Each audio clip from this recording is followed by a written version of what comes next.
Mid day news સાથે હું છું જિજ્ઞાસા। મિડ ડે ન્યૂઝમાં તમામ જાણકારી આપના સુધી પહોંચાડવી છે, પરંતુ સૌથી પહેલા વાત કરવી છે કાછડિયા વર્સિસ સુતરિયાના વિવાદની। તો અમરેલી ભાજપમાં વિવાદ વધુ ઉગ્ર બન્યો છે। અમરેલી ભાજપનો જે ઉકળતું ચરુ હતો હવે બહાર આવ્યો। કાછડિયાની બગાવત પર ભરત સુતરિયાના આકરા પ્રહાર। અમરેલીથી ભાજપ ઉમેદવાર ભરત સુતરિયાએ કાછડિયાને ખુલ્લો પત્ર લખ્યો છે। ભરત સુતરિયાએ પત્રમાં સાંસદ નારણ કાછડિયાને નિશાને લીધા છે। અમારી સાથે ભરત સુતરિયા ખુદ ભાજપના ઉમેદવાર જોડાઈ ગયા છે। ભરતભાઈ, TV9 માં આપનું ખૂબ સ્વાગત છે। ભરતભાઈ, સૌથી પહેલો તો સવાલ એ છે કે અમરેલીમાં અત્યારે ભાજપમાં શું ચાલી રહ્યું છે, આપના મુખેથી જે સાંભળવું છે। અમરેલીમાં કાંઈ નથી ચાલી ગયું મેડમ, અટાણે તો બધું રેડી ચાલી ગયું છે। મને જે મારે વાત હતી ને મારે ને અમારા સાંસદ નારણભાઈ વચ્ચે કે મને જે થેન્ક યુ બોલતા નથી આવડતું, એ બાબતથી મેં એને જ્યારે મને અભિનંદન પાઠવ્યા ત્યારે મેં એને થેન્ક યુ કહેલું છે તે મેં એને પત્ર દ્વારા જણાવ્યું છે। બિલકુલ ભરતભાઈ, તો તમે જે વાત કરી હતી કે તમારી ટિકિટ કપાવવા પાછળનું કારણ શું છે, તો શું કારણ હતું એ સવાલનો જવાબ જોઈએ છે। કાછડિયાની જે ટિકિટ કપાઈ એ પાછળનું।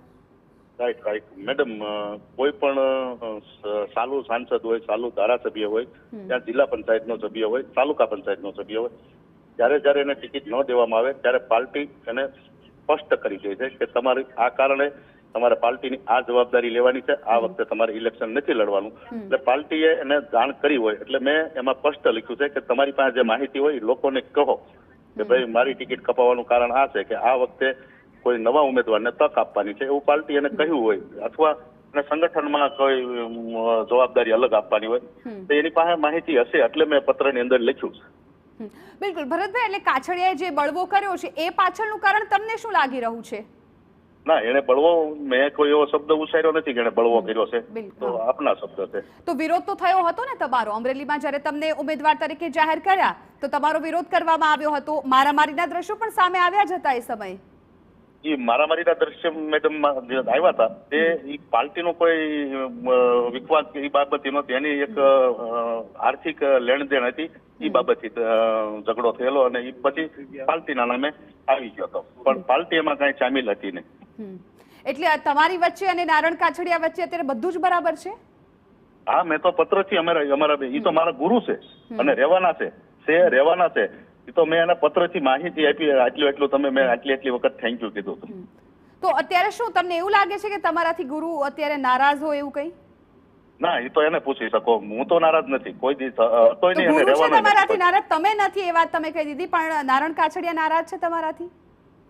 નહીં, એ તો મને ખબર ન હોઈ શકે ને, એને મને આટલો જવાબ આપ્યો તો એટલે મેં એને પત્રથી જવાબ માંગ્યો એની પાસે કે ભાઈ મેં તમને આટલી વખત થેન્ક યુ કહેલું છે। તો તમે થેન્ક યુ કહી દીધું છે તો તમને એવું લાગે છે કે હવે બધું જ બરાબર થઈ જશે, થેન્ક યુ કામ લાગી જશે? બરાબર જ છે, બરાબર, એમાં થવાની કોઈ વાત જ નથી, બરાબર જ છે બધું બરાબર છે। તો પછી તમે જે પાર્લામેન્ટરી બોર્ડનું પણ અપમાન કર્યું છે એવી પણ ક્યાંક વાત એ પત્રમાં ઉલ્લેખી છે, તો એ બધું શું છે એ પણ થોડું જાણવું છે। રાઈટ જયારે અમારા સાંસદ નારણભાઈ કાછડિયાને 3 વખત ટિકિટ મળી, એ પાર્લામેન્ટરી બોર્ડ જ નક્કી કરેલું હોય, કોઈ પણ ટિકિટ મળતી સાહેબ આજે મને મળી, બોર્ડે નક્કી કર્યું હોય, તો પાર્લામેન્ટરી બોર્ડનું એને વાત કરેલી કે ભાઈ એક થેન્ક યુ કહેતા નથી આવડતું એને ટિકિટ આપી, તો પાર્લામેન્ટરી બોર્ડે નક્કી કર્યું, એટલે પાર્લામેન્ટરી બોર્ડનું મેં એટલે લખેલું છે। ભરતભાઈ, તમારી ઉમેદવારી જાહેર થઈ હતી અને ત્યારે પછી વિરોધ થયો હતો તમારો, અને અગાઉના જો પરિણામ રિઝલ્ટ જોવામાં આવે તો આ વખતે અમરેલીમાં મતદાન પણ ઓછું થયું છે ટકાવારી, અને નારણ કાછડિયા સતત 3 વખત તેઓ જીતીને ત્યાંથી આવ્યા છે। એટલે આ બધી જ બાબતો વચ્ચે ક્યાંક નારણ કાછડિયાનું પણ નિવેદન સામે આવ્યું હતું કે આ વખતે અમરેલીમાં ઓછી ટકાવારી નોંધાય છે, તો એમની નારાજગી જ છે ને એક પ્રકારની। ઓકે, હું તમને એની સ્પષ્ટતા કરી દઉં। આ વખતે મતદાન ઓછું થયું એમાં મેડમ, તમારા મીડિયા દ્વારા તમે જાણ્યું છે અને અમારા બધા કાર્યકર્તા પતતા હતા, કોઈ બૂથ ઉપર કોંગ્રેસનો કાર્યકર્તા હતો નહીં, કોઈ બૂથ ઉપર।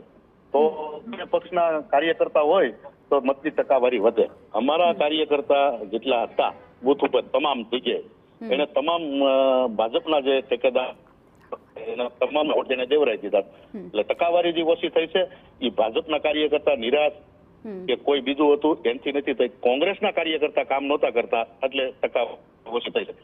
બિલકુલ, ઓકે, ઠીક છે ભરતભાઈ, આભાર અમારી સાથે વાતચીત કરવા બદલ। અમારા સંવાદદાતા જયદેવ કાઠી પણ અમારી સાથે જોડાઈ ગયા છે। જયદેવ, જે રીતે અત્યારે પણ ભરત સુતરિયા સાથે પણ વાત થઈ છે, એવું કહી રહ્યા છે કે અત્યારે બધું જ બરાબર છે, તેમણે થેન્ક યુ કહી દીધું છે અને નારણ કાછડિયા તો એમના ગુરુ છે, તો અત્યારે ગ્રાઉન્ડ પરથી તમને શું વિગતો મળી રહી છે? અત્યારે ત્યાં કેવો માહોલ છે? ભાજપમાં જે વિવાદ અત્યારે સામે આવ્યો છે એને લઈને? બિલકુલ જિજ્ઞાસા, અમરેલી ભાજપમાં વિવાદ છે તે હવે ચરમસીમાએ પહોંચી રહ્યો છે, કેમ કે જે રીતે ગઈકાલે નારણ કાછડિયાએ જાહેર મંચ પરથી જે નિવેદનો કર્યા તેના કારણે જે આખો વિવાદ છે તે સર્જાયો હતો। જો કે ભાજપના ઉમેદવાર ભરત સુતરિયા સામે પણ સવાલો ઉઠાવ્યા, સાથે સાથે ભરત સુતરિયાને થેન્ક યુ ન બોલતા આવડતું હોવાનો પણ એક કટાક્ષ કર્યો હતો, તેના કારણે ભરત સુતરિયા છે તે પત્ર મારફતે તેમને નારણ કાછડિયાને જવાબ દેવા માંગી રહ્યા હોય તે પ્રકારનો પત્ર છે તે જાહેર કરવામાં આવ્યો છે। તેમાં એ પત્રમાં જિજ્ઞાસા 8 થી 9 વખત થેન્ક યુ નો ઉલ્લેખ કર્યો છે, એટલે નારણ કાછડિયાને તે કહેવા માંગી રહ્યા છે કે મને થેન્ક યુ બોલતા આવડી રહ્યું છે। આ પ્રકારનું પત્રમાં તેમને ઉલ્લેખ કર્યો છે। સાથે સાથે દેશમાં જે રીતે લોકસભાની ચૂંટણી હોય છે તેમાં ઉમેદવાર નક્કી કરવામાં નરેન્દ્ર મોદી, અમિત શાહ અને જેપી નડ્ડા સાહેબ છે તે પાર્લામેન્ટરી બોર્ડમાં નક્કી કરતા હોય છે, તે પ્રકારનું પણ પત્રમાં તેને ઉલ્લેખ કર્યું છે ને પાર્લામેન્ટરી બોર્ડનું નારણ કાછડિયા છે તે અપમાન કરી રહ્યા છે, આ પ્રકારનો પણ એક કટાક્ષ કરી રહ્યા છે। સાથે સાથે નારણ કાછડિયાની ટિકિટ શા માટે કપાણી છે તે ખૂબ સારી રીતે આપ જાણો છો ને, તે પ્રજા સુધી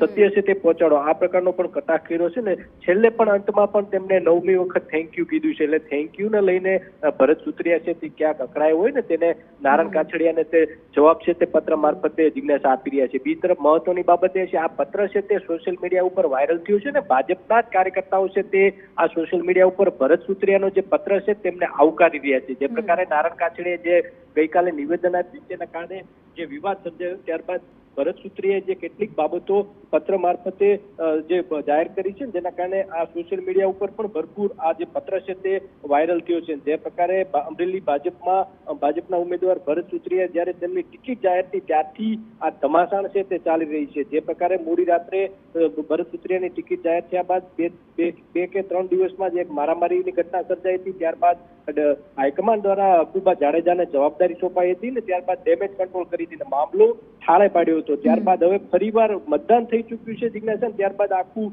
ઘટનાક્રમ છે તે બહાર આવી રહ્યો છે જિજ્ઞાસા। એટલે અત્યારે ભલે ભરત સુતરિયા એવું કહેતા હોય કે તેઓ નારાજ નથી, પણ ક્યાંક આડકતરી રીતે તેઓ પત્રમાં જે રીતે વાતો કહી છે એ પ્રકારે તેઓ નારાજ હોય એવું લાગી રહ્યું છે। આભાર અમારી સાથે વાત કરવા બદલ, સમગ્ર માહિતી આપવા બદલ। અને સાથે સાથે હવે એ પણ જોવાનું રહેશે કે આખો આ વિવાદ છે ક્યાં જઈને અટકે છે, કેમ કે આ વખતે અમરેલીમાં જે મતદાન થયું છે તેમાં ટકાવારી જો સૌથી ઓછી ક્યાંય હોય તો એ અમરેલી જિલ્લામાં છે। સતત 3 વખત નારણ કાછડિયા છે ત્યાંથી ચૂંટાઈને આવ્યા છે, જીત્યા છે, અને ઉમેદવાર જ્યારે ભરત સુતરિયાને બનાવવામાં આવ્યા હતા ત્યારે પણ વિરોધ છે એ થયો હતો ઉમેદવારને લઈને। એટલે કાછડિયા વર્સિસ સુતરિયાની જે આ લડાઈ છે એ ઘણા સમયથી ચાલી આવતી હતી અને મતદાન બાદ પણ આ લડાઈ છે હવે ફરી એક વખત સામે આવી રહી છે।